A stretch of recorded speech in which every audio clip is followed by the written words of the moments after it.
Morgan Taylor had always been the reliable sister. When her younger sister Ava called in a panic, claiming she couldn't make her blind date due to a sudden work emergency, Morgan reluctantly agreed to step in. It wasn't like her to impersonate her sister, but Ava had begged, insisting this was someone important she couldn't afford to stand up. "Just go. Tell him I'm sick and leave after one drink," Ava had pleaded over the phone. "Please, Morgan. I'll owe you forever." So here she was, standing outside Ellie's, the most exclusive restaurant in Boston, feeling completely out of place in her hastily chosen black dress.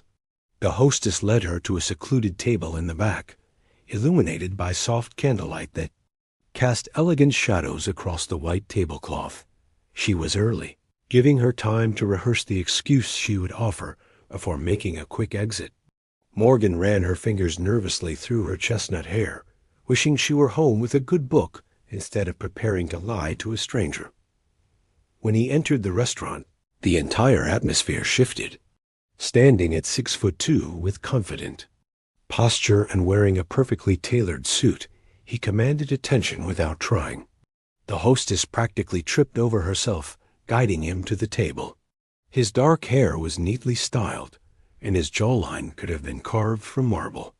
"You must be Ava," he said, his deep voice sending an unexpected shiver down her spine as he extended his hand.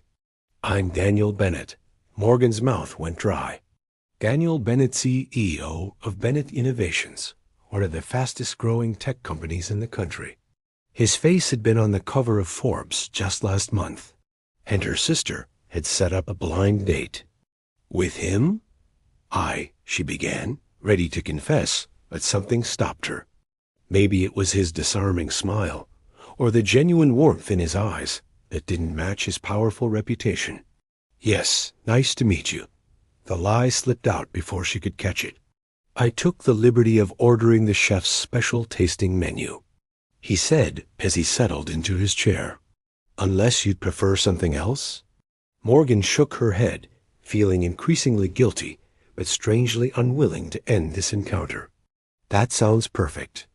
As the sommelier approached with an obscenely expensive bottle of wine, Morgan realized her quick escape plan was rapidly dissolving.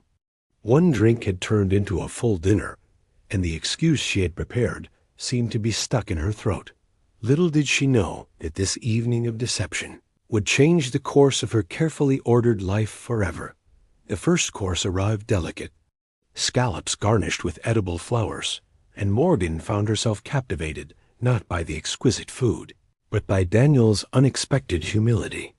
He asked thoughtful questions and genuinely listened to her answers, never once mentioning his considerable accomplishments or wealth. "So, Ava," he said, taking a sip of wine, "your profile mentioned you work in publishing?" Morgan's heart raced. She actually did work in publishing, while her sister Ava was in marketing. This coincidence made the lie easier to maintain. "Yes, I'm an editor at Horizon Books," she replied truthfully. "I've always respected people who shape stories," Daniel sighed, his eyes reflecting sincerity. "My mother was an English teacher. She believed words could change the world." As the evening progressed through 5 exquisite courses, Morgan found herself sharing real details about her life, her passion for historical fiction, her small apartment overlooking the Charles River, her dream of one day starting her own publishing house. Only the name she was using wasn't her own. Daniel spoke of growing up in a middle-class neighborhood in Chicago, working his way through college, and the unexpected algorithm he developed in his garage that eventually launched his company. There was no pretension in his story, only genuine passion for innovation. "Most people expect me to be ... He paused, searching for the right words. "An arrogant tech bro?" Morgan offered with a smile. He laughed, a rich sound that made her stomach flutter. "Exactly. It's refreshing that you don't seem impressed by the CEO title." The guilt twisted in Morgan's chest. If only he knew she was living a complete charade. When dessert arrived, Udzi. Chocolate souffle with gold leaf. Daniel's phone buzzed. He glanced at it and frowned. I'm sorry. There's an emergency at work I need to handle, he said, looking genuinely disappointed. I was hoping to take a walk along the harbor after dinner. Relief and disappointment battled within her. This was her chance for a clean escape from the web of lies. Maybe another time, she heard herself saying. Daniel signaled for the check. I'd like that very much. In fact, there's a charity gala my company is hosting next Saturday. Would you be my date? Morgan froze. This was supposed to be a one-time deception that ended tonight, not an escalating series of lies. I'd love to, she said, the words escaping before reason could intervene. As Daniel helped her with her coat, his fingers lightly brushed her shoulders, sending electricity through her body. This wasn't supposed to happen. She wasn't supposed to feel this way about her sister's blind date, and she certainly wasn't supposed to agree to see him again.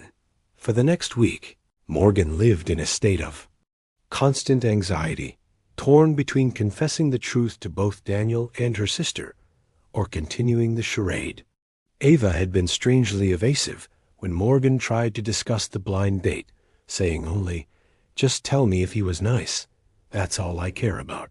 Now, standing before her mirror in a borrowed emerald gown that cost more than her monthly rent, Morgan prepared to attend the Bennett Innovations charity gala as Ava Taylor. Her reflection showed a woman she barely recognized, elegant, sophisticated, and living a lie. The gala was held at the Boston Museum of Fine Arts, transformed for the evening into a glittering wonderland of crystal, champagne, and wealth. When Morgan arrived, Daniel immediately broke away from a conversation with investors to greet her. "You look breathtaking," he whispered, kissing her cheek. The simple gesture felt more intimate than it should have as Daniel guided her through the crowd, introducing her to board members and business partners. Morgan felt increasingly out of her depth. These were people who could make or break careers with a single word, and here she was, pretending to be someone she wasn't. "And this is my sister, Charlotte," Daniel said, introducing her to a striking woman with the same intense eyes as him. Charlotte assessed Morgan with a curious expression. "So you're Ava. Daniel hasn't stopped talking about you all week." Morgan smiled nervously. "All good things, I hope?"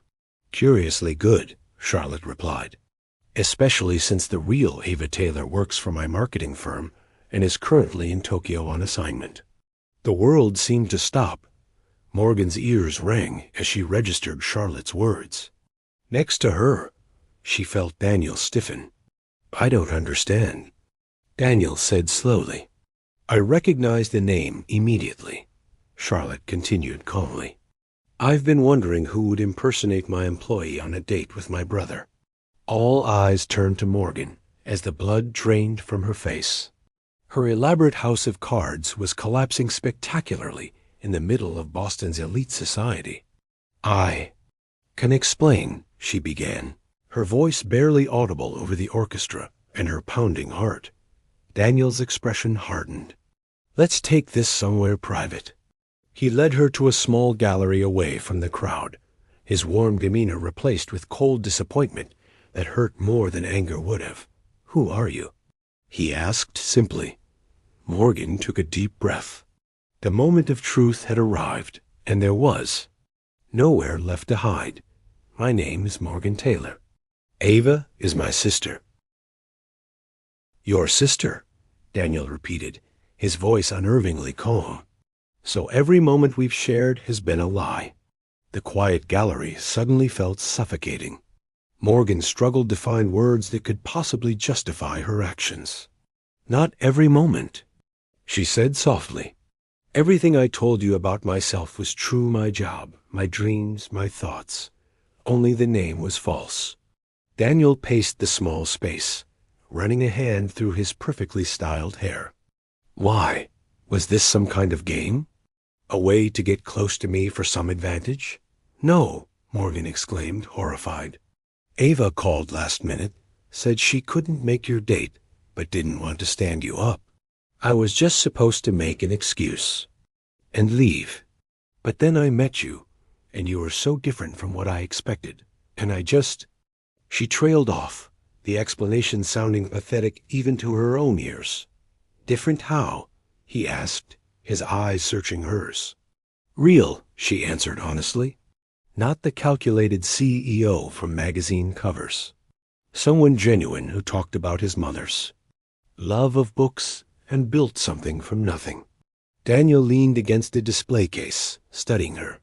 "So you continued this deception through dinner, agreed to come here tonight, all while pretending to be your sister?" Put that way, Morgan couldn't deny how terrible it sounded. "I kept looking for the right moment to tell you the truth, but it never came." A museum security guard peered into the gallery, probably checking why two gala attendees were having an intense conversation among priceless artifacts. Daniel nodded to indicate everything was fine. "I need to understand something," Daniel said, after a moment of heavy silence. "The connection I felt, was that real or part of your act?" Morgan's eyes welled with tears she refused to let fall. "It was real. More real than anything I've felt in a long time. That's why this became so impossible to untangle." Daniel's phone buzzed insistently. He checked it and sighed. "I have to go back. The donation presentation is starting." "Of course," Morgan said, gathering her borrowed clutch. "I leave. I'm so sorry for everything, Daniel." As she turned to go, his hand caught her wrist, gentle but firm. "I didn't say that." Their eyes met, and something unspoken passed between them. A complexity of emotions hurt, confusion, but also something deeper that neither was ready to name. "Stay for the presentation," he said. "After that, we can talk. Really talk. No more lies." Morgan nodded, not trusting her voice dot as they returned to the gala.